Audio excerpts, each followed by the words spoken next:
I begin with the word of reassurance. We're going to start this lecture on comfortable ground, traversing two familiar paths. First, we're going to discuss a familiar-sounding, non-scientific word with a surprisingly scientific usage. That word is empathy.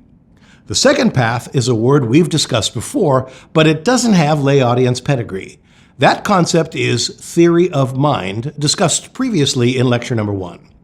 I promised back then that we'd discuss it in more detail later. The lecture you're about to hear fulfills that pledge. The reason we're traipsing over this familiar ground is because of the enormous directions these behaviors point to for the future of work. I'm going to show how these behaviors not only predict future of work performance, but contemporary management competency. To do all that, this lecture gets a 3-part treatment. First, we'll describe in greater detail the definitions of empathy and theory of mind, with a specific focus on the relationship to being a good supervisor. Then we'll discuss some of the neurobiology behind these behaviors.